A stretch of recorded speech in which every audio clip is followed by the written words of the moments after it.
en la mañana. Antonio Herraiz. COPE, estar informado.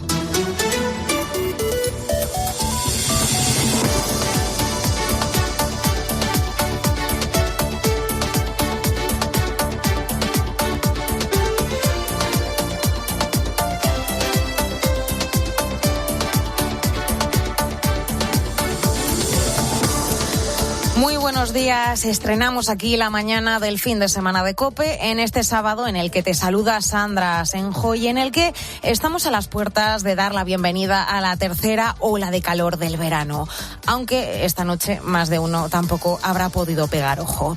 Hoy los termómetros bajan en el oeste y en el Cantábrico y suben en el Mediterráneo. Tenemos hasta 10 comunidades en alerta por altas temperaturas. Este fin de semana se van a superar los 35 grados en amplias zonas del interior y en Mallorca y se va a llegar a los 40 en varios puntos del sureste y nordeste peninsular. Ya será mañana domingo cuando los valores vuelvan a subir y el lunes se disparen. La última hora nos lleva a situarnos en primer lugar en las Islas Malvinas, donde esta madrugada ha llegado el avión militar que el Ministerio de Defensa ha fletado para repatriar a los tripulantes del pesquero español Argos Georgia tras más de 14 horas de vuelo. Aunque está previsto que los tripulantes españoles regresen este fin de semana, la repatriación va a depender también de la investigación del naufragio, ya que los 6 supervivientes españoles, que son, te recuerdo, 4 gallegos, 3 de Ribeira y 1 de Pontevedra, otro de Barcelona, además de una vecina de Sobocos, en Albacete, que iba en el barco como observadora científica, tienen que prestar declaración antes de poder volver a España. También allí están pendientes de las condiciones meteorológicas para que pueda efectuarse la repatriación. José Manuel Pena es el portavoz de las familias. Sí, bueno, los supervivientes también, dentro de lo que cabe físicamente, psicológicamente no también.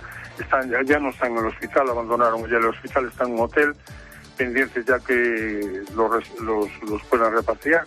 Este fin de semana posiblemente ya pueden estar en casa y están todos en el hotel, pues bien, físicamente, insisto, psicológicamente no tanto, claro.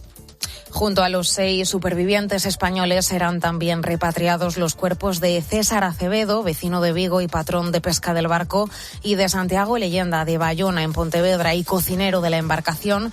Ambos fallecieron en ese accidente. En el mar, recordemos, continúan desaparecidos otros 4 tripulantes, entre ellos 2 gallegos de Ribeira y Noia, en La Coruña. El buque pesquero en el que iban 27 personas de distintas nacionalidades que naufragó, recordemos, el pasado lunes, y ha dejado un balance de 9 muertos y 14 supervivientes, todos ellos ya en tierra en Puerto Stanley.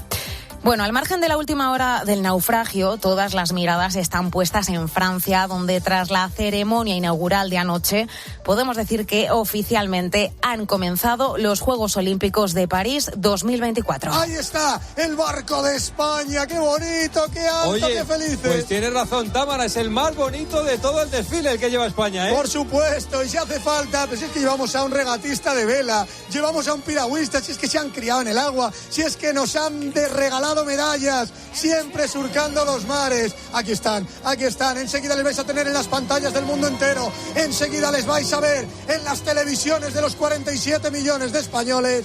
Viene ya España. Tan buenos somos en el agua que conduce Cravioto. Ojo, nos lleva Cravioto. Ojo, Saúl Cravioto llevando nuestro barco. Y ahí está Támara Echegoyen, 40 años, regatista de Y así narraban nuestros compañeros de Deportes COPE la salida del barco de la delegación española por el río Sena. Por cierto que es la primera vez que la ceremonia no se hace en un estadio, lo que ha llevado a reforzar la seguridad con un despliegue sin precedentes. Un trayecto de 6 kilómetros entre los jardines del Trocadero y la Torre Eiffel y un total de 94 embarcaciones que han trasladado a los 8.500 deportistas por el río. Como marca la tradición, el desfile lo abrió la Delegación Olímpica de Grecia. El piragüista Marcus Cooper y la regatista Támara Echegoyen aparecieron al frente de la embarcación española, como escuchabas, portando la bandera nacional con la responsabilidad de ser los abanderados de estos Juegos.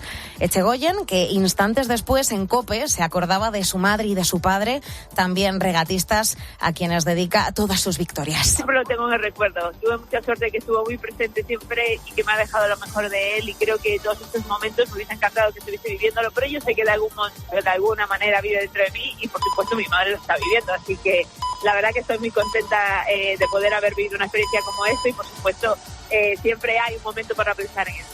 Bueno, esto nos contaba aquí en COPE Tamara Echegoyen. Por allí también estaban los reyes Felipe VI y doña Leticia, que asistieron al evento desde las gradas situadas en el río Sena.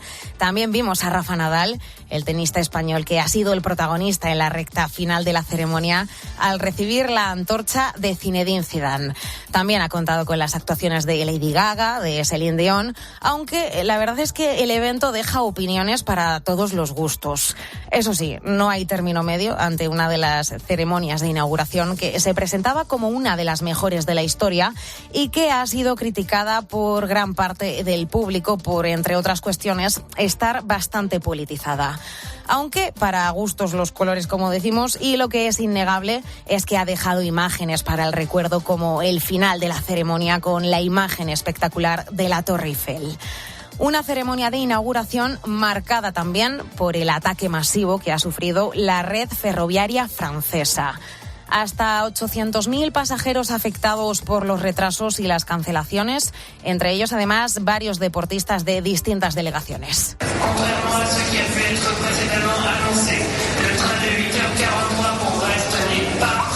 Este era el sonido de las estaciones de tren en gran parte del país. Los incendios y cortes intencionados fueron realizados durante la noche y, aunque poco a poco se ha ido recobrando la normalidad, los retrasos se van a notar durante todo el fin de semana porque, entre otras cuestiones, se han reducido las líneas y además los trayectos van a ir más lentos porque van a tener que utilizar la línea convencional. Hablamos del corredor que va desde París hasta varios puntos del país e incluso traspasa fronteras. Llega también, por ejemplo, a País Vasco. La Fiscalía de París sigue investigando lo sucedido por 4 posibles delitos e incluso la Subdirección Antiterrorista de la Policía se está encargando de la coordinación. Por ahora no hay detenidos y lo único que se sabe es que el ataque estaba coordinado, que se habrían utilizado explosivos y la hipótesis apunta a la ultraizquierda. Ahora mismo en Francia la seguridad es la gran obsesión, la principal prioridad. Se ha cerrado el espacio aéreo, entrar en la zona era imposible sin acreditación e incluso los vecinos necesitaban un código QR en estas últimas horas para poder acceder a sus domicilios. Una ciudad blindada con un dispositivo sin precedentes ante la amenaza terrorista y en el que, por cierto, también participan 300 policías y guardias civiles españoles de los más de 75.000 agentes que hay desplegados. Y al margen de los Juegos Olímpicos, la otra gran noticia de las últimas horas es que el juez Peinado, el que instruye el caso de Begoña Gómez, ha contestado a la petición de Pedro Sánchez de declarar por escrito y no hacerlo de manera presencial en Moncloa. Te recuerdo que la mujer del presidente del Gobierno está siendo investigada por delitos de tráfico de influencias y corrupción en los negocios. Pues bien, Peinado rechaza que Pedro Sánchez declare por escrito en la investigación y de esta manera el juez se va a desplazar previsiblemente el próximo martes hasta Moncloa para tomarle declaración al considerar que su comparecencia no se enmarca en hechos que haya podido conocer por su cargo. Es la respuesta a la carta de Sánchez de hace unos días. Contra esta resolución, eso sí, se puede presentar un recurso en un plazo de 3 días. Pedro Sánchez argumentaba en su declaración que tenía que ser por escrito al ser el presidente del Gobierno y ante esto, en concreto, el juez Carlos del Valle, en sustitución del juez Juan Carlos Peinado, dice lo siguiente. Si el testigo cree que puede colaborar eficazmente con la Administración de la Justicia, tal y como manifiesta en su escrito, participando al instructor hechos relevantes de los que ha tenido conocimiento por razón de su cargo, lo ponga de relieve en dicha declaración a fin de que se realice una nueva concerniente a estos hechos y esta vez por escrito. Ahí queda eso. Son algunos de los asuntos que marcan este sábado, en el que hay más noticias que te cuento en titulares con David Casado. Escuchas La mañana. Deportados. El gobierno de Venezuela ha expulsado a una delegación del PP que había llegado como observadores para las elecciones de mañana. Sin embargo, el Ministerio de Asuntos Exteriores ha explicado que el país no había autorizado la visita y, tras ser retenidos en el aeropuerto de Caracas, a esta hora regresan a España. Primera reunión. Tras el encuentro con el presidente en funciones, Pere Aragonés, Pedro Sánchez se ha reunido con el lehendakari Manol Pradales. Aunque no han trascendido detalles de este encuentro ni tampoco de posibles acuerdos, ambos dirigentes han señalado la clara voluntad de colaborar juntos. Sentencia. 11 años después de aquel fatídico accidente del tren Albia en la curva de Angrois, en Galicia, los tribunales han condenado a 2 años y medio de cárcel al maquinista y al exdirector de seguridad de Adif. Además, tendrán que indemnizar con 25 millones de euros a las víctimas. Ambos ya han anunciado que van a recurrir la sentencia. Kamala Harris. La candidata del Partido Demócrata ha cerrado una semana para el recuerdo. Ha conseguido el apoyo de los principales líderes demócratas del Congreso y ahora también de figuras como Barack y Michelle Obama. El próximo 19 de agosto se va a oficializar su nominación en el Congreso Demócrata. Y líder. Mustafa Mohamed Abu Ara era uno de los máximos dirigentes de Hamas en Cisjordania. Este viernes ha muerto en una cárcel israelí por complicaciones de salud. El grupo terrorista ya ha anunciado que van a vengar su muerte precisamente cuando se cumplen casi 10 meses del estallido de la guerra. 6:11, escuchas la mañana del fin de semana de COPE.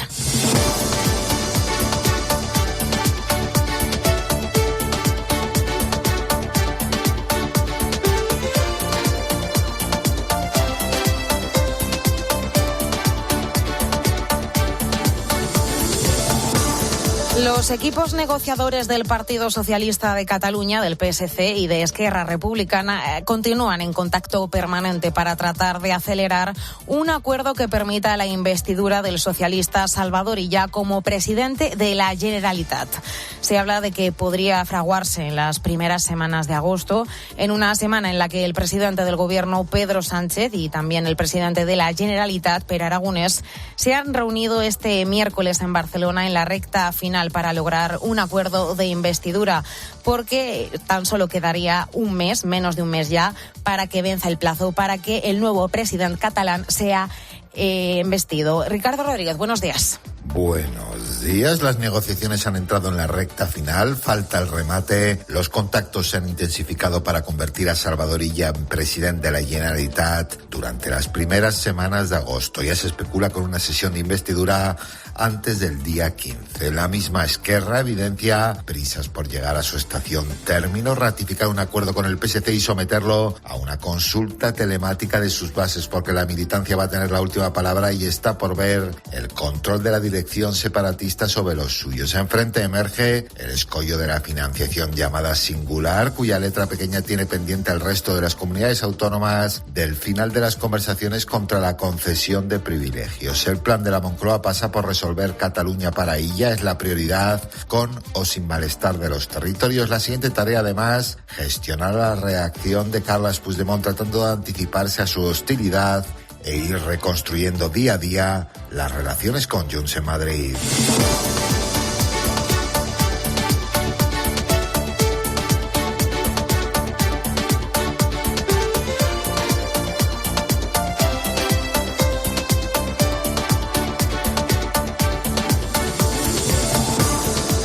Tras más de 11 años después de lo ocurrido, de una tragedia que sin duda marca la historia de nuestro país, el juzgado de lo penal número 2 de Santiago de Compostela ha condenado a Francisco Garzón, maquinista del tren Albia que descarriló en la curva de Angrois, y a Andrés Corta Vitarte, el entonces director de seguridad de la circulación de Adif, a 2 años y 6 meses de cárcel por 79 delitos de homicidio y 143 delitos de lesiones por imprudencia grave. Paula Pájaro. Sí, la magistrada señala en la sentencia que el exjefe de seguridad de Adif certificó que la línea reunía las condiciones de seguridad, aun cuando había un informe preliminar de riesgos que identificó el riesgo de descarrilamiento. Entiende que el conductor desatendió las señales y no cumplió con la velocidad. Las víctimas están satisfechas porque han logrado sus objetivos, que ambos, maquinista y exalto cargo de seguridad de Adif, fuesen condenados. Manuel Alonso es abogado de la plataforma de víctimas. Hombre, para nosotros sí, era lo que solicitábamos. Estamos muy satisfechos porque por fin hemos conseguido, después de 10 años, nuestros objetivos, que era que entendíamos la responsabilidad tanto de maquinista como de director de seguridad de Adif. Han condenado a ambos, a sus empresas y a sus compañeros seguros. La sentencia no es firme, eso sí, y ya se anuncia el recurso del abogado del maquinista.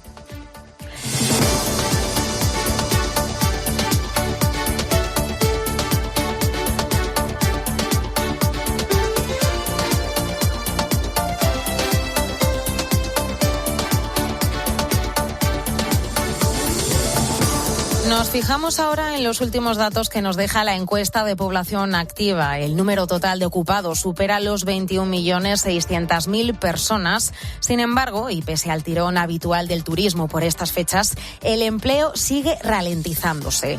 Con respecto al año pasado hay un 30% menos de ocupación. Se han creado casi 200.000 empleos menos que en el año 2023. Marta Ruiz, buenos días. Buenos días. La encuesta de población activa del segundo trimestre deja buenos datos, pero no tanto como los de hace un año, a pesar del verano récord en turismo que estamos viviendo. La ocupación está en cifras récord, rozando los 21,7 millones de afiliados, pero de abril a junio se crearon 434.000 empleos. Es un 30% menos que el mismo periodo del año anterior. El paro, a pesar de estar en mínimos del 2008, también tuvo un peor comportamiento que el pasado año, porque bajó en 222.000 personas frente al recorte en más de 378.000 de hace un año. Además, el paro juvenil aumentó en más de 5.000 personas y con una tasa del 26,6% está duplicando la media nacional, que a su vez duplica la europea. Y otro pero, en el último año España ha perdido casi 73.000 autónomos empleadores. Lorenzo Amor, al frente de la patronal de autónomos ATA. Más trabas, más costes, más cargas, más cotizaciones, y esto hace muy difícil no solamente crear, sino mantener el empleo.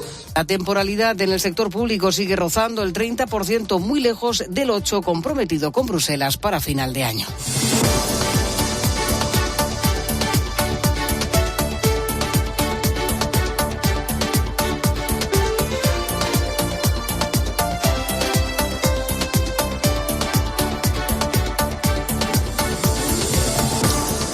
Además de los efectos evidentes y de los riesgos que también conlleva, el calor afecta a en torno 7.500 medicamentos, porque puede llegar a cambiar sus propiedades y, si no los protegemos adecuadamente, podemos notar sus efectos. También es posible que dejen de ser efectivos e incluso agravar la situación del propio calor que sentimos en nuestro cuerpo. Esto afecta a pomadas, a diuréticos y antidepresivos. Son algunos de los que más pueden causarnos un daño si no tomamos algunas precauciones. Sefi García. Las cremas, geles y pomadas son los medicamentos con los que más precauciones debemos tomar. El calor puede separar sus componentes y con ello perder eficacia. Pablo Caballero es farmacéutico. Si detectamos alguna alteración en la textura o en el color de una crema, bueno, pues tenemos que tener la precaución de consultar con el farmacéutico y probablemente no consumirla sin consultar previamente. Cuidado pues con esa pomada para las picaduras que tienes en el botiquín o la de las quemaduras, por ejemplo. Y también con los supositorios. Hay otros medicamentos que pueden provocarnos deshidratación, como los diuréticos. Si los tomamos debemos consumir más líquidos. El cuidado ahí debe ser personal, como en el caso de algunos tratamientos para la depresión. Algunos antipsicóticos o algunos medicamentos usados como tratamiento de la depresión pueden aumentar de manera directa la temperatura corporal, de modo que en una situación de temperaturas elevadas se recomienda evitar ponerse a temperaturas elevadas, intentar mantenerse todo en casa, en un lugar fresco. También algunos antihistamínicos, sobre todo los de primera generación, reducen la sudoración y provocan más sensación de calor. Fíjate en el prospecto, en los efectos secundarios y en la temperatura a la que debes guardarlos, sobre todo aquellos que no pueden estar por encima de los 30 grados. Un aumento temporal o muy puntual de esa temperatura durante 1 o 2 días no va a suponer que un medicamento, por ejemplo un comprimido, se degrade y nos vaya a provocar un problema de salud. Pero si esa exposición es muy continuada a una temperatura más elevada de lo normal, lo más probable es que se haya podido acelerar ese proceso de degradación del principio activo y que por tanto no sea suficientemente eficaz. Si no tienen indicación de temperatura de conservación, no se degradan aunque estén sometidos a 40 grados durante 6 meses. Las altas temperaturas, este calor inevitablemente nos recuerda a uno de los temas estrella del verano. Una de las discusiones más recurrentes en casa, también en la oficina, como es el aire acondicionado. Si eres caluroso, algún friolero te habrá pedido que apagues el aire en algún momento y no te habrá hecho ninguna gracia. Y si eres de los que enseguida pasa frío, el chorro de aire en la oficina o también en el transporte público seguro que es uno de tus peores enemigos en estas fechas. La verdad es que es difícil acertar con la temperatura ideal para contentar a todos. Uno lo apaga, otro lo enciende, el otro baja la temperatura, el de más allá la vuelve a subir, ¿no? Fíjate que 6 de cada 10 españoles asegura que ha discutido alguna vez en el trabajo por el aire acondicionado. Todos los días y a todas horas, porque unos se hielan y otros están achicharrados. Buscando ahí el equilibrio entre uno lo sube, otro lo baja. Pues yo estoy mejor en el trabajo que en casa. El aire acondicionado que, causa una profunda división, especialmente, como te digo, en el trabajo, y esto se debe a que cada uno tenemos nuestras preferencias y también nuestros condicionantes biológicos. El doctor Rafael Timmermans es médico del trabajo. Las mujeres trabajan peor con el frío y en cambio los hombres trabajan peor con el calor. Pero lo mismo podemos decir de personas que tienen sobrepeso o que son extremadamente delgados. También tienen distinta sensibilidad al frío o al calor. La ley, por cierto, prevé unas temperaturas límite para el entorno laboral. Mira, en invierno la temperatura mínima en un trabajo estático es de 17 grados, mientras que en un trabajo dinámico es de 14. Y en verano la temperatura límite son 27 en un trabajo estático y 25 en uno dinámico. Todo esto en cuanto a trabajos en entornos cerrados, pero con los trabajos al aire libre es distinto. En estos casos hay que establecer descansos frecuentes y turnos para evitar exposiciones prolongadas a temperaturas extremas, te lo recuerdo. No hay que olvidar que, a pesar de los cambios en la ley, los accidentes por golpes de calor se dispararon casi un 30% en el año 2023. Así que especial cuidado para todos estos trabajadores al aire libre.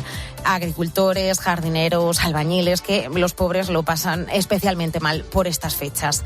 Porque lo ideal, como te digo, es que el espacio de trabajo esté entre los 23 y los 26 grados, pero claro, cada persona es un mundo y lo que resulta caluroso para unos es frío para otros, generando un conflicto muy repetido.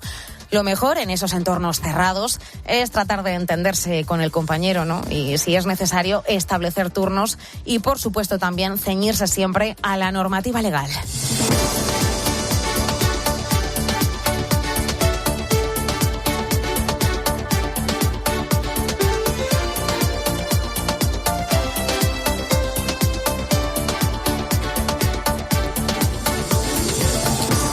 En Estados Unidos, tras una semana después de que Biden anunciara su retirada de la carrera presidencial, todas las miradas están puestas en Kamala Harris, en la actual vicepresidenta. Parece que puede ser la elegida por el Partido Demócrata para reemplazar al actual presidente del gobierno, a Joe Biden, y disputarle en noviembre la presidencia de los Estados Unidos a Donald Trump.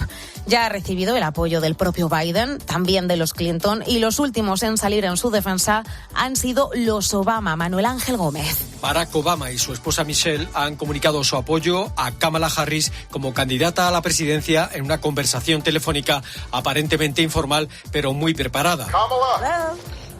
Hi. Hey there. En un vídeo difundido en redes sociales, Harris recibe una llamada en su teléfono móvil, una llamada de Barack y Michelle Obama. We called to say Michelle and I couldn't be prouder to endorse you and to do everything we can to get you through this election. El expresidente le dice a Kamala que no pueden estar más orgullosos de ella, que la apoyan y que harán todo lo que esté en su mano para ayudarla a llegar a la Casa Blanca. This is going to be historic. Michelle afirma que va a ser histórico. Most of all, I just want to tell you the words you have spoken and the friendship that you have. Y la vicepresidenta de Estados Unidos responde dándoles las gracias y termina comentando And we're going to have some fun with this. que además seguro que se lo pasarán bien durante la campaña.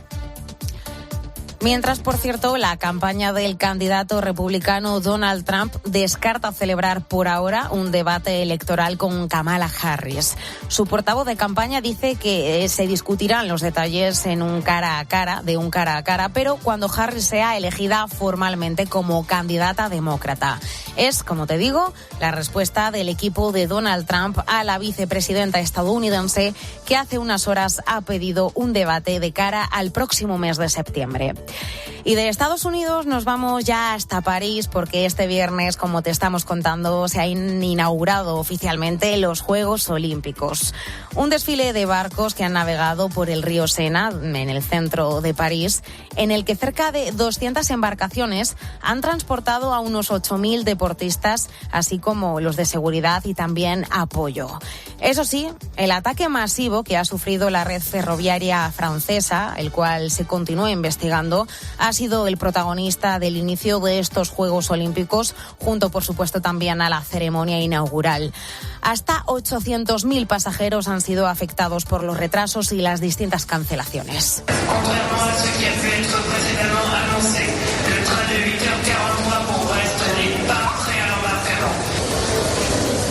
Ha sido el sonido más repetido en las estaciones de tren en gran parte del país. Los incendios y los cortes intencionados han sido realizados durante la noche y aunque la cosa parece que ha vuelto ya a la normalidad, las consecuencias se van a seguir alargando durante los próximos días, previsiblemente durante todo el fin de semana.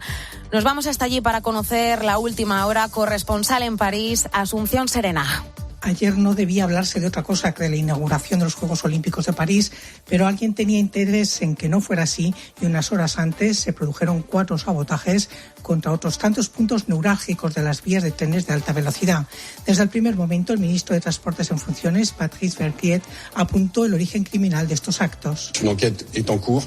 La investigación está en marcha. Todo indica que son incendios de origen criminal, en particular la dimensión de la concomitancia en el tiempo, que es más que sospechosa. Finalmente no lograron su objetivo en el trayecto que va de París a Marsella. La compañía de ferrocarriles, la SNCF, transmitió enseguida las imágenes de sus equipos trabajando. Tenían que sustituir y probar uno a uno los cables de cada armario eléctrico.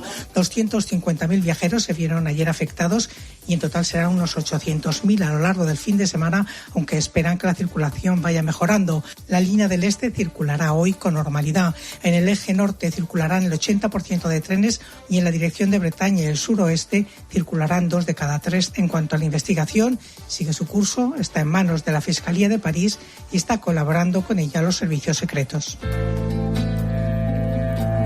Superior a mí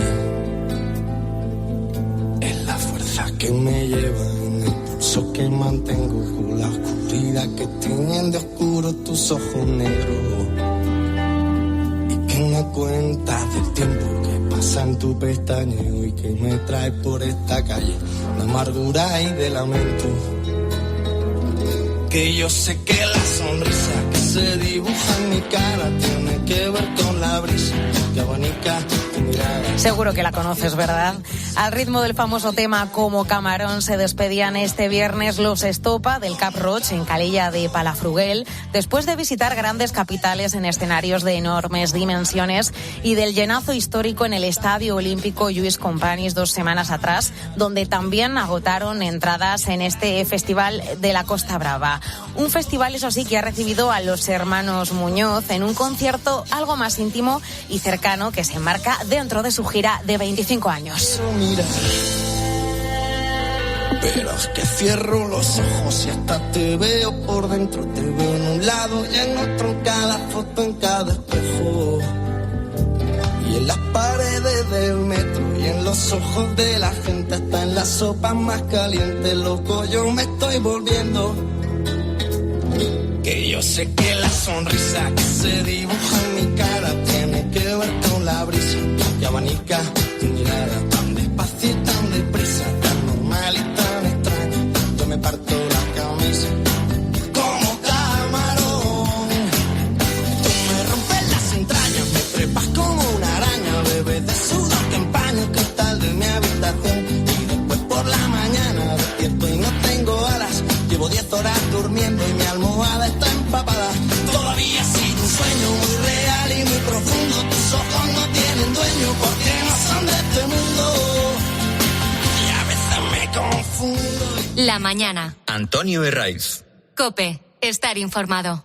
te pueden contar los Juegos Olímpicos de muchas formas. Rafa Nadal, Ángel García, ¿ha empezado ya el Balear su entrenamiento en París? Pues mira, justo delante le tengo a 5 metros, bebiendo agua y a punto de empezar a entrenar. Pero solo en COPE te van a contar tantos detalles. Está Charly Moya con él, que me hace un gesto diciendo ¿qué pasa? ¿Yo no entreno o qué? Sí, Charly. Hasta el 11 de agosto, los Juegos Olímpicos en COPE. Esto es el directo, señores. Aquí estamos de charleta con Rafa Nadal y con Carlos Moya a punto de... Con Manolo Lama y los números 1 del deporte en directo desde París. Te he dicho que no. Deja eso. Estás todo el día igual. Al final te lo voy a quitar, ¿eh? Está bien, dámelo. Prohibir no es la solución. Los y las adolescentes siempre encontrarán la forma de acceder a la tecnología. Descubre cómo acompañarles en FAD.es.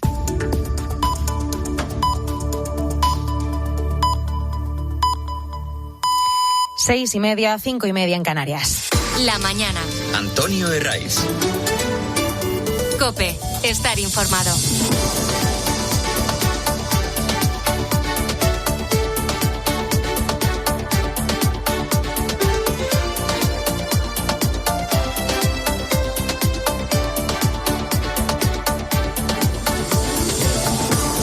Sigues en la mañana del fin de semana de COPE en un sábado en el que parece que durante este fin de semana los termómetros van a descender, al menos durante el día de hoy, aunque se espera que mañana vuelvan a subir y de cara a la semana que viene las altas temperaturas volverán a hacer acto de presencia. De hecho, vamos a dar la bienvenida a la tercera ola de calor de este verano.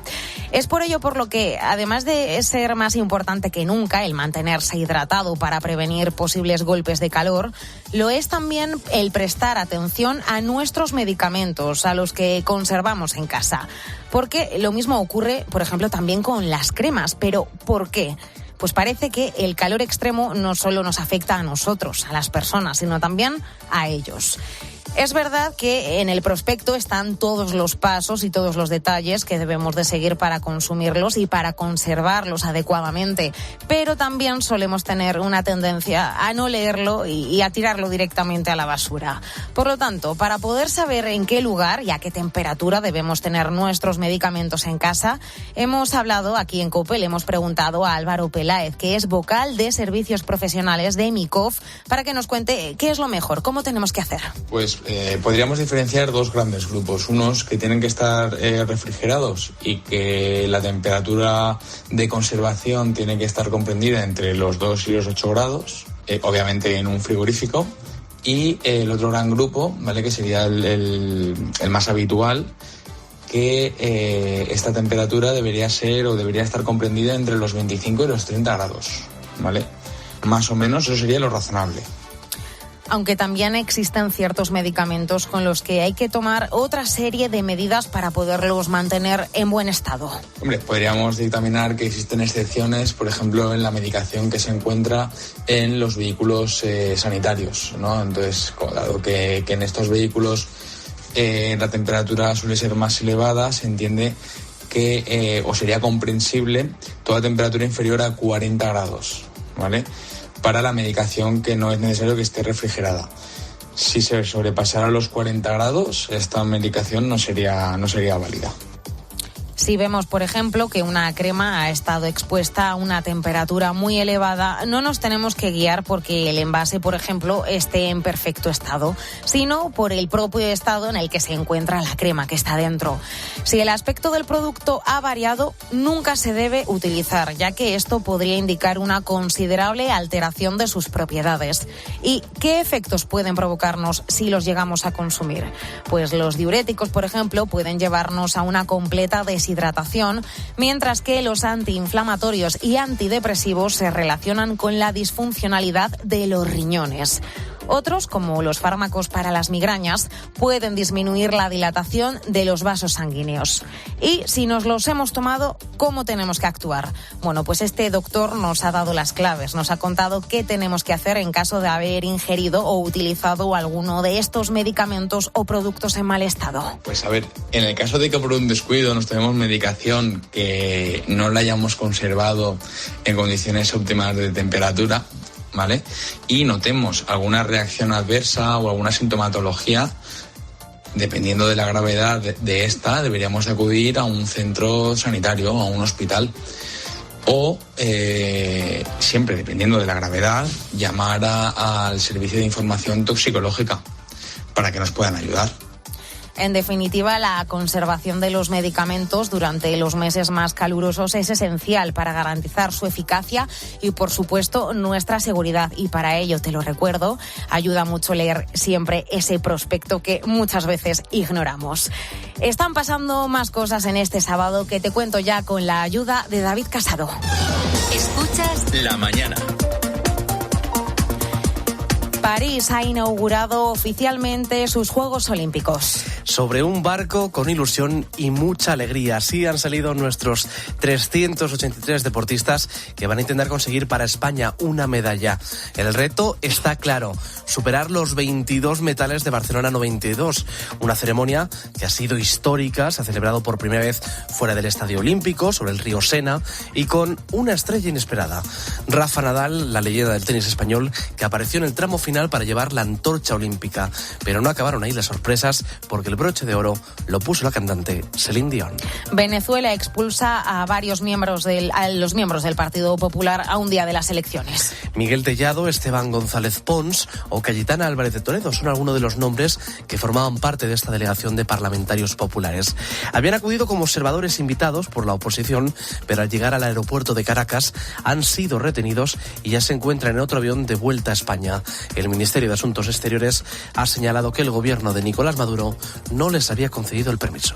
El juez Peinado rechaza que Pedro Sánchez declare por escrito en el caso de su mujer, en el caso Begoña Gómez. El magistrado mantiene el encuentro presencial previsto para el próximo 30 de julio en la Moncloa.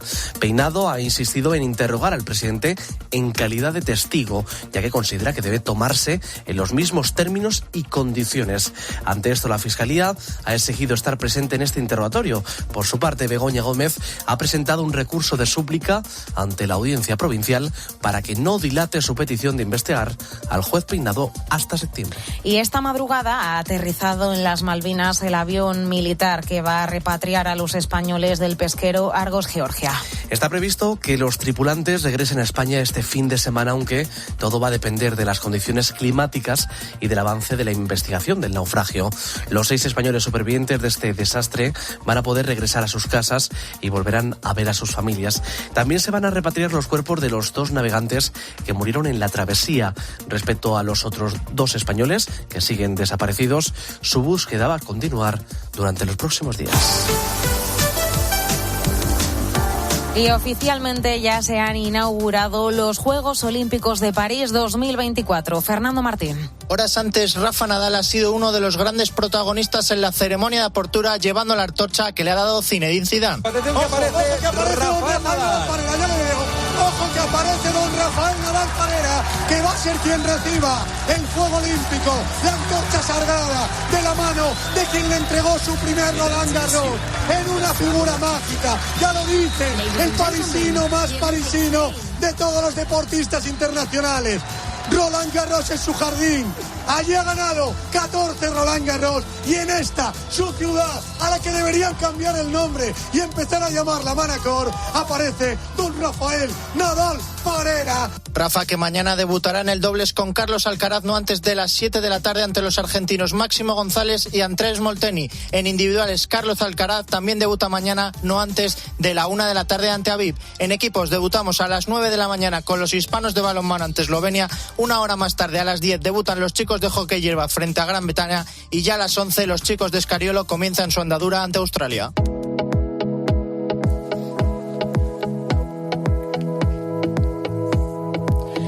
A las 6:38 vamos a echar un primer vistazo a la prensa de este sábado. Fernando Díez, ¿qué tal? Buenos días. Buenos días, Sandra. Bueno, la última hora de Venezuela, que vive las horas previas a sus elecciones presidenciales y la ceremonia inaugural de los Juegos Olímpicos de París vivida anoche, se disputan las portadas de este sábado. Y en el caso de ABC gana Venezuela. A lo largo de la noche hemos conocido que la delegación que el Partido Popular había dirigido a Caracas, invitada por la oposición, se ha visto retenida en el aeropuerto de la capital venezolana. Esa es la imagen, de hecho, que lleva en portada el ABC, la de la comitiva popular esperando noticias en una sala del aeropuerto, y titula «Maduro expulsa a la delegación del PP invitada por la oposición y sí deja entrar a Zapatero». Añade además que los parlamentarios fueron interrogados por los servicios secretos y que el Ministerio de Exteriores español, por su parte, habría avisado al PP de que no iban a poder entrar. Y este es el único periódico que ha llevado esta imagen en portada. En el resto de casos, la actualidad venezolana ha pasado a segundo plano. Por ejemplo, el diario El Mundo, que ha tratado el tema en su sección internacional, ha relatado que los populares no fueron los únicos a los que se les prohibió la entrada a Venezuela, sino que a ellos se suma una lista de exmandatarios europeos y latinoamericanos que o bien fueron deportados o ni siquiera pudieron volar hasta Caracas. Y en El País, pues la verdad es que ni rastro de esta noticia. El periódico Deprisa sí que lleva en su cuarta página una entrevista al candidato de la oposición, Edmundo González, pero como te digo, no informa sobre lo acontecido con la delegación popular. Contábamos también que la ceremonia inaugural de estos Juegos Olímpicos ha ocupado una parte además muy importante de las portadas del día de hoy. Fernando. Es el caso del Mundo, que para abrir su edición de este sábado ha utilizado la imagen del momento exacto en que Zinedine Zidane entrega la llama olímpica a Rafa Nadal durante el acto de inauguración, y acompaña el titular «Los Juegos de París aman a Nadal». Y La Razón, por su parte, con una imagen a toda página de la Torre Eiffel, iluminada por completo durante el final de los actos inaugurales, lanza un mensaje optimista y escribe: «París deslumbra con sus Juegos Olímpicos». De hecho, define la ceremonia inaugural como impactante y recuerda que cerca de 3.500 millones de personas la siguieron en directo desde todas partes del mundo. Y de nuevo, El País se sirve de una imagen de la Torre Eiffel para su portada, en la que se lee: «Francia abre los Juegos con brillo pese a un sabotaje masivo al tren». Prisa se ha hecho eco de los ataques vandálicos que ayer sacudieron al sistema de red ferroviaria francés, dejando a cerca de 800.000 pasajeros varados en los andenes. Gracias, Fernando. Son las 6:40 de la mañana.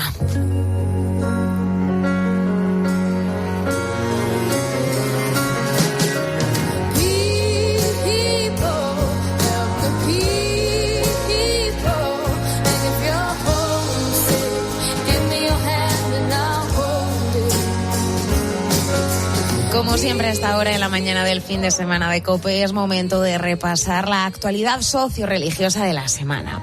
Vamos a empezar porque el pasado jueves fue festivo en 5 comunidades autónomas en la fiesta de Santiago, patrón de Galicia y también de España. Faustino, Catalina, ¿qué tal? Buenos días. Hola, buenos días, Sandra. Bueno, ¿qué mensajes dejó el arzobispo en la catedral compostelana? Pues el arzobispo de Santiago, que es Francisco José Prieto, dijo, entre otras muchas cosas, que la paz no será posible cuando hay personas marginadas y forzadas a vivir en la miseria o cuando falta un salario digno. Lo dijo en la homilía de esa celebración, donde pidió también que en este tiempo de crisis sea un tiempo de desafíos y de oportunidades, también de procurar construir unidad de las diferencias y ante los extremismos. Lo escuchamos. Tenemos un patrimonio moral y espiritual que merece ser propuesto una vez más con pasión y renovada vitalidad, y que es el mejor antídoto contra la falta de valores de nuestro tiempo, terreno fértil para toda forma de extremismo. Encontraremos la esperanza cuando invirtamos en un desarrollo que abarque a todo el ser humano, la dignidad de su trabajo,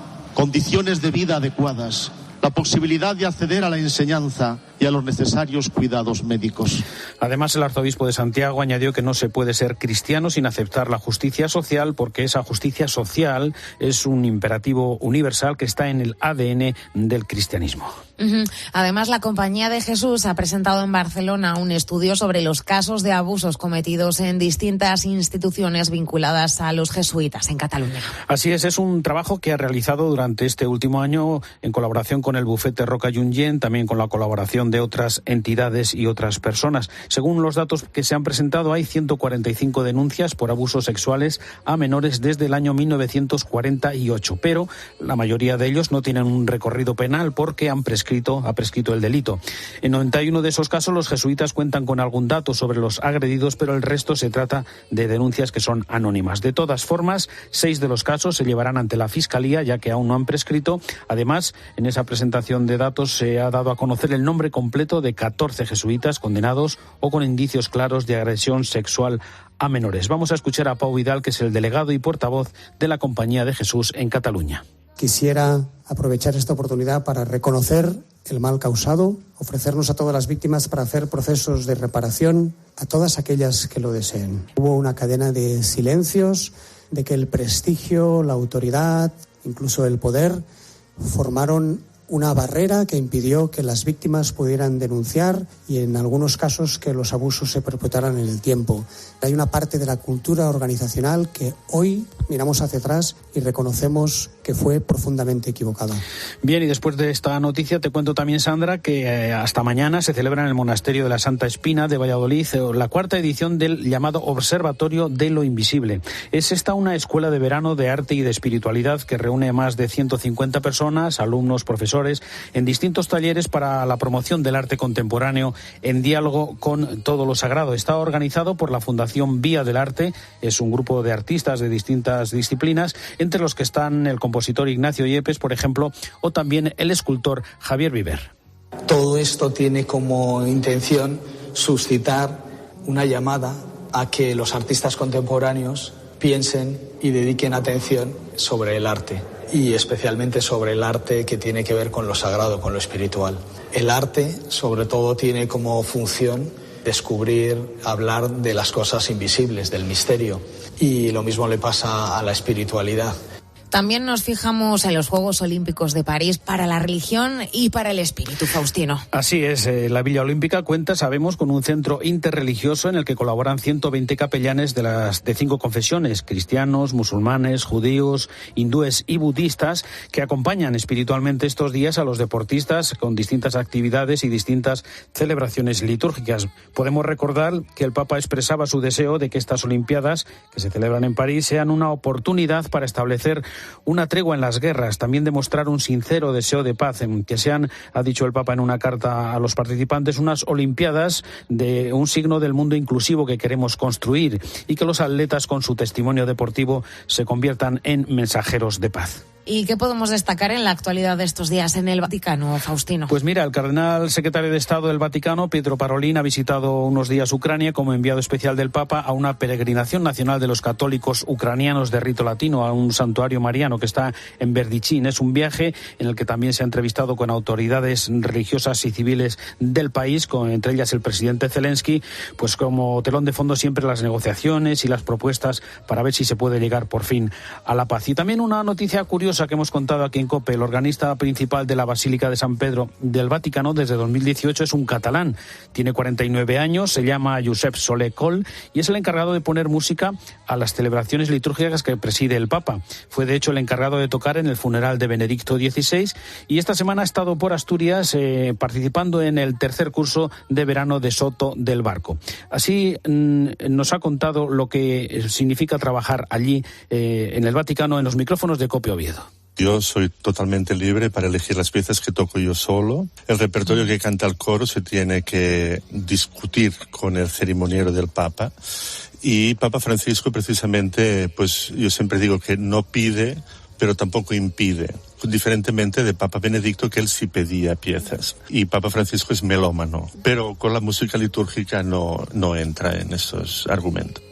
Y también desde el Vaticano, Sandra, podemos contar que en un artículo publicado en el Osservatore Romano, el vicedirector de los medios de comunicación vaticanos, Alessandro Gisotti, calificaba de elección noble la decisión, la renuncia de Joe Biden a aspirar a la reelección como presidente de los Estados Unidos. Una decisión, comentaba, que sitúa en el bien del país por encima de sus intereses personales y con la que se ha ganado la simpatía y la estima del público, y que compara de alguna manera con la de Nelson Mandela en 1999 o la decisión de renunciar de Benedicto XVI en el año 2013. Y en el capítulo de previsiones, si miramos ya mañana domingo, tenemos, entre otras cuestiones, la cuarta Jornada Mundial de los Abuelos y de los Ancianos, Faustino. Efectivamente, fue creada por el Papa, que en un mensaje dirigido a todo el mundo critica en su mensaje la soledad y el descarte que sufren muchos mayores, destaca también su papel insustituible en la familia, en la sociedad o en la Iglesia, y pide ternura, un corazón abierto y un rostro alegre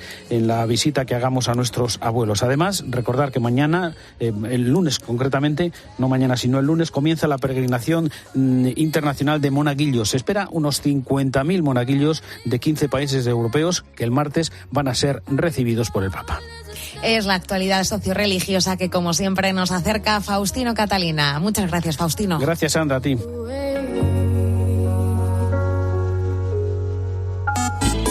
Síguenos en Twitter en @cope y en facebook.com/cope.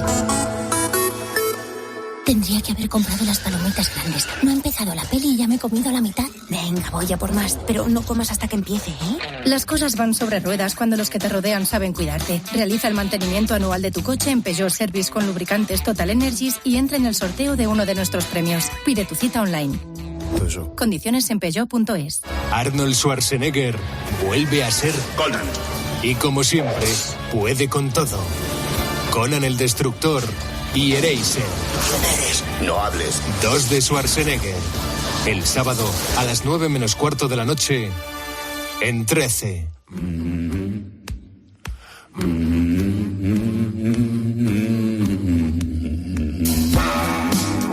Estamos saliendo de la segunda ola de calor del verano, pero ya tenemos la tercera ola asomando la patita y la EMET, la Agencia Estatal de Meteorología, ya está preparada, por lo tanto, para activar las alertas correspondientes.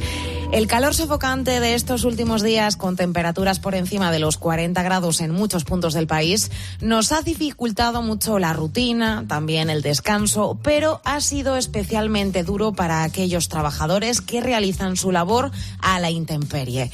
Son muchos los ejemplos que nos deja el campo, la construcción, la hostelería, la jardinería. Mira, Andrés es agricultor en Almería. Hay que empezar muy temprano, se está empezando antes de salir el sol, en torno a las 6 de la mañana, 6:30 en algunos casos, puesto que en algunos invernaderos se cuenta con luz artificial y se deja de trabajar en torno a las 11:30 de la mañana. No se completa la jornada casi ningún día. Son muchos los ejemplos, muchos los sectores. Jefa de Economía de COPE, Marta Ruiz, ¿qué tal? Buenos días. Buenos días, Sandra. Y no hay más remedio que cambiar la rutina para adaptarla al calor y garantizar, por supuesto, esa seguridad de los trabajadores al aire libre. Sí, o en espacios con altas temperaturas, como puede ser el caso de algunas industrias. Las empresas, Sandra, están obligadas a garantizar el bienestar de sus trabajadores durante estas olas de calor, desde el momento en el que la EMET activa esas alertas roja y naranja, y a mejorar también el entorno de trabajo en la medida de lo posible, pues para poder paliar el impacto de la subida de los termómetros. Esto hacen los agricultores en Almería. En el caso del invernadero, concretamente, lo que se hace es sombrear, blanquear los invernaderos utilizando una cal que se echa encima del plástico precisamente para dar sombra, no solamente ya por el trabajo en sí, sino también para que los cultivos puedan sobrevivir. Es algo bastante sencillo y funciona, ¿no? La verdad es que el año pasado el Gobierno reforzó la ley en materia de protección de los trabajadores en episodios de altas temperaturas, prohibiendo el trabajo al aire libre si no se puede garantizar esa seguridad del empleado, pero solo en 2023 los accidentes laborales por golpe de calor repuntaron en casi un 30%, 4 de ellos mortales, aunque esa cifra, nos dicen los expertos, es poco ilustrativa. Lo dicen también los sindicatos, y es que si se tiene en cuenta que los datos del sistema de monitorización de la mortalidad diaria, el MOMO, recogió más de 3.000 muertos durante los meses cálidos del pasado año, pues hombre, no todas estas muertes son atribuibles a esos escenarios, ¿no?, de trabajo, a que sean atribuibles al resultado, ¿no?, de un accidente laboral, pero lógicamente esos 4 muertos solamente en accidentes laborales por golpes de calor en 2023 pues no cuadrarían mucho las cifras. A esta hora en la mañana del fin de semana de COPE vamos a saludar a Rubén Rodríguez, que es experto en riesgos laborales de la Universidad Europea. ¿Qué tal, Rubén? Buenos días. Muy buenos días. Saludos a todos los oyentes. Gracias por atendernos, Rubén.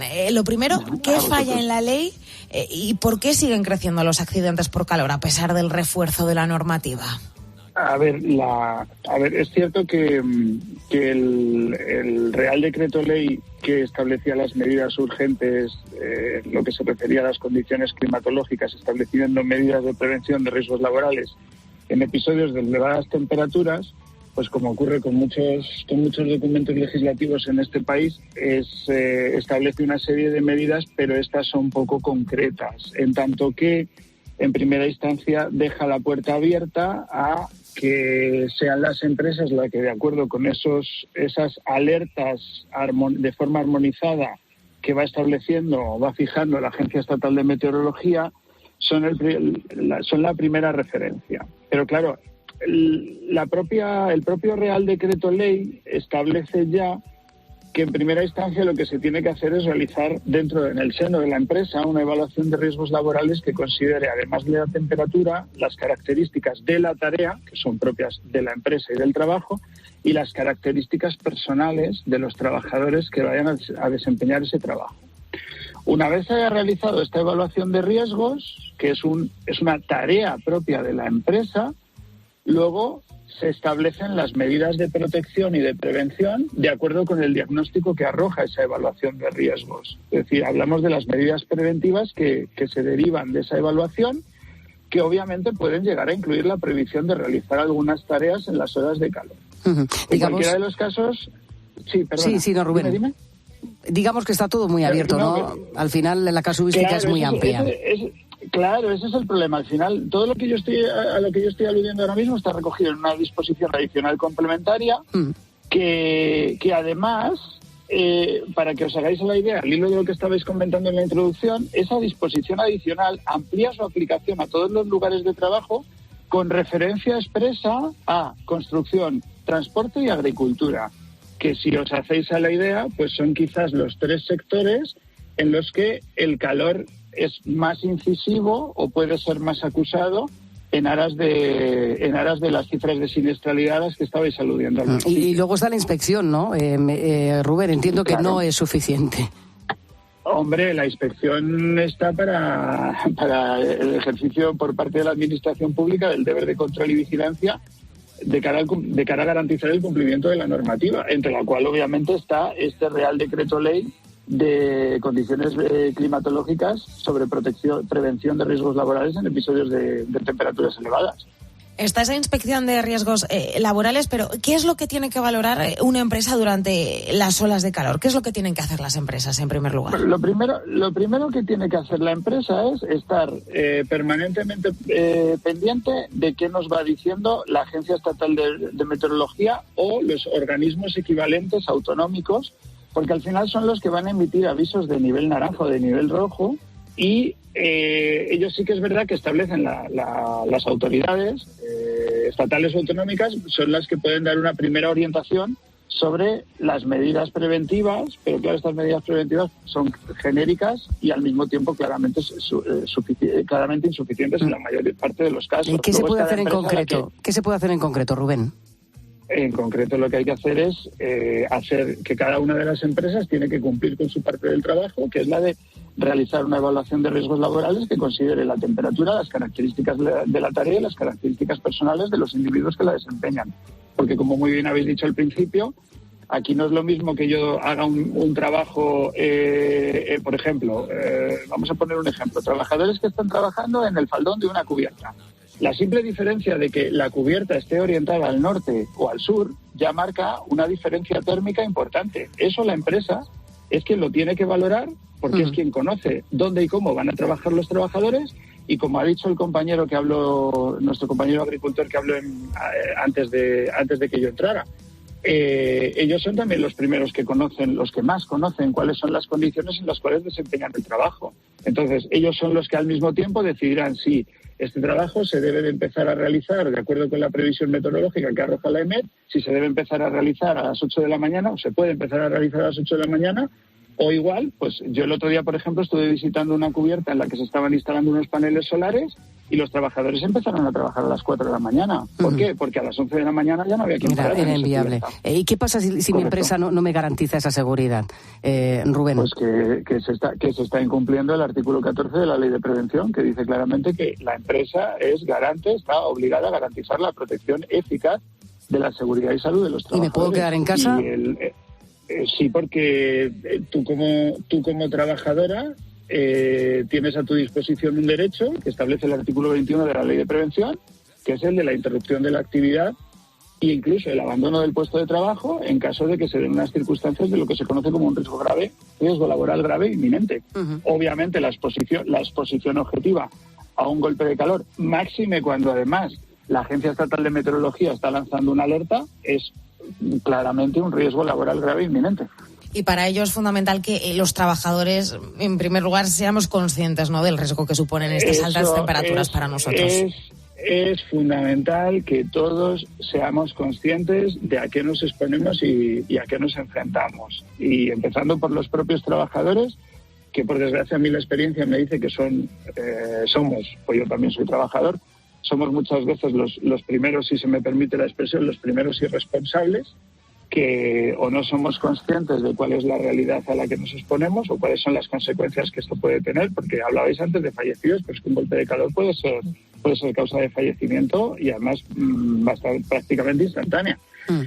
Y detrás de ellos obviamente están las empresas y están también los representantes de los trabajadores. Es decir, aquí se trata, es una responsabilidad colectiva ante la cual pues puede que las medidas de información y de sensibilización que se han adoptado hasta el momento no hayan sido suficientes.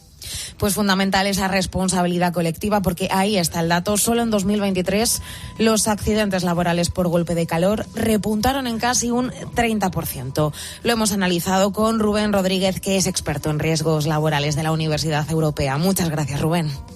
A vosotras, un saludo muy cordial. Marta Ruiz, jefa de Economía de COPE, gracias también. A ti, Sandra.